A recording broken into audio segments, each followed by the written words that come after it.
सरस्वती एक साथ स्नान करने का फल आपको प्राप्त हो जाएगा। इस समय महाकुंभ चल रहा है जो 144 वर्ष बाद आया प्रयागराज में, इसलिए सबको वहां भी जाकर के डुबकी एक बार लगानी ही चाहिए। क्यों? क्योंकि जिस महाकुंभ में जो प्रयागराज की पावन पवित्र भूमि पर लगा हुआ महाकुंभ है, वहां जाओ तो वहां की मिट्टी को जरूर अपने माथे पर लगा लेना, थोड़ी सी रज संभव हो तो लेके भी आ जाना। क्यों? क्योंकि वो कोई साधारण धूल नहीं है, साधारण मिट्टी नहीं प्रयागराज की। वैसे तो संत महात्माओं के दर्शन दुर्लभ हैं, लेकिन उस प्रयागराज में हिमालय की कंदराओं से, गुफाओं से साधनारत जो बड़े बड़े ऋषि मुनि महात्मा तपस्वी हैं, वो सब प्रयागराज में उपस्थित होते हैं और सबके चरणों का स्पर्श उस प्रयागराज की धूली से, उस मिट्टी से होता है। इसलिए सारे तीर्थ, सारे मंदिर, सारे धाम इस समय समझो प्रयागराज में ही आकर के विराजमान हो गए। इसलिए उस भूमि को प्रणाम करने का सौभाग्य प्राप्त हो जाए तो एक साथ सारे संत महात्मा, तीर्थ, मंदिर, धाम का दर्शन और सबका स्पर्श करने का सौभाग्य एक साथ ही आप सबको प्राप्त हो जाएगा। इतने को ढूंढने के लिए कहां कहां जाओगे? किस संत का दर्शन करने के लिए किस हिमालय की गुफा में जाओगे? कोई जाएगा दर्शन करने के लिए? कहां वो संत तपस्या कर रहे हैं किसको पता है, कहां वो महात्मा तपस्या कर रहे हैं किसको पता है। लेकिन प्रयागराज में जाओगे तो ये आंखें धन्य हो जाएंगी, ऐसे ऐसे संत महात्माओं का दर्शन मिलेगा जो कांटों पर लेट करके तपस्या कर रहे हैं, इस विकराल जनवरी की ठंड में निर्वस्त्र होकर के तपस्या कर रहे हैं, उस त्रिवेणी के जल में खड़े होकर के दिन रात ओम का जाप कर रहे हैं, अपनी शिखाओं को, अपनी जटाओं को वृक्ष में बांध करके उल्टा लटक करके तपस्या कर रहे हैं। और कई कई बाबा तो अपने हाथों को ऊपर उठा करके न जाने कितने वर्षों से, कोई 20 साल से, कोई 30 साल से हठ योग कर रहे हैं। तो ऐसे दुर्लभ दुर्लभ संत महात्माओं का दर्शन कहां प्राप्त होगा बंधुओं माताओं? और 144 वर्ष बाद आया है।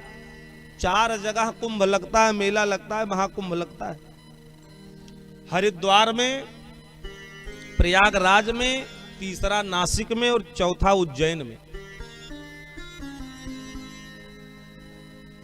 ये महाकुंभ और कुंभ आदि लगने की परंपरा कहां से प्रारंभ हुई? कहा जब समुद्र मंथन हुआ और समुद्र मंथन से जब देवता और दानवों ने वासुकी नाग की रस्सी बना करके उस मदराचल को स्थित करके बीच में जब मथा तो अमृत निकला, बहुत सारी औषधियां निकली, गौ माता निकली, लक्ष्मी जी निकली, विष भी निकला तो अमृत भी निकला। अमृत को प्राप्त करने के लिए दानव बड़े लालायित हुए, दौड़े तो भगवान को मोहिनी रूप धारण करके उस अमृत को लेकर के छिपाना पड़ा, बचाना पड़ा।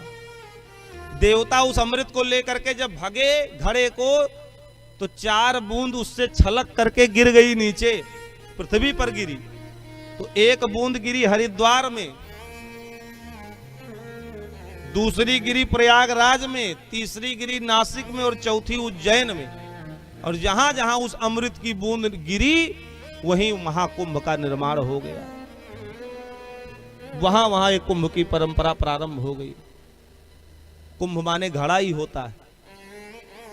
तो उस घड़े से जो अमृत की बूंदें निकली वही गंगा की धारा बन गई, यमुना की धारा बन गई, त्रिवेणी की धारा बन गई, जो हरिद्वार, प्रयाग, नासिक और उज्जैन में बहती हैं।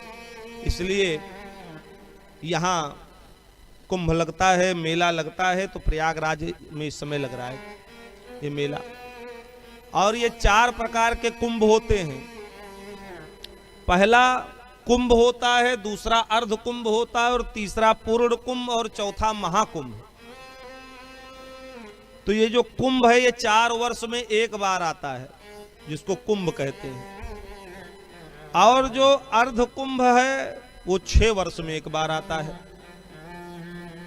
और जो पूर्ण कुंभ है वो 12 वर्ष में एक बार आता है। लेकिन जो महाकुंभ है वो 144 वर्ष बाद आता है। तो ये जो कुंभ का मेला लगा है प्रयागराज में, महाकुंभ है, 144 वर्ष बाद आया है। अब फिर इसके बाद महाकुंभ का अगर दर्शन करना चाहोगे तो 144 वर्ष इंतजार करना पड़ेगा। तब तक रहोगे, तब तक तो जाना ही पड़ेगा सबको। तो 144 वर्ष कौन जिंदा रहेगा? इसमें से कोई है बैठा जो 144 वर्ष अभी जिंदा रहे इसके बाद? तो 144 वर्ष बाद ये महाकुंभ आया है, 144 वर्ष बाद फिर आएगा, तो उसका दर्शन कर पाना असंभव है। इसलिए ये अवसर परमात्मा ने सुगम अवसर प्रदान किया है।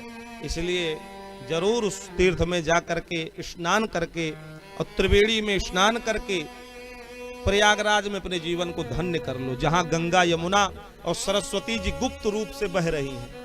तो ऐसी मान्यता है, त्रिवेणी में जो स्नान करता है, गोता लगाता है, जो गुप्त रूप से सरस्वती जी बह रही हैं, उसके नीचे बह रही हैं, उसमें स्नान करने का पूर्ण लाभ उसको इस समय प्राप्त होता है। इस महीने में, इस महाकुंभ में जाकर के जो स्नान करता है। इसलिए ऐसे तीर्थराज प्रयाग की बड़ी महिमा है। ऋषि मुनि महात्मा वेद पुराण शास्त्र सब उस तीर्थ की महिमा का गुणगान करते हैं।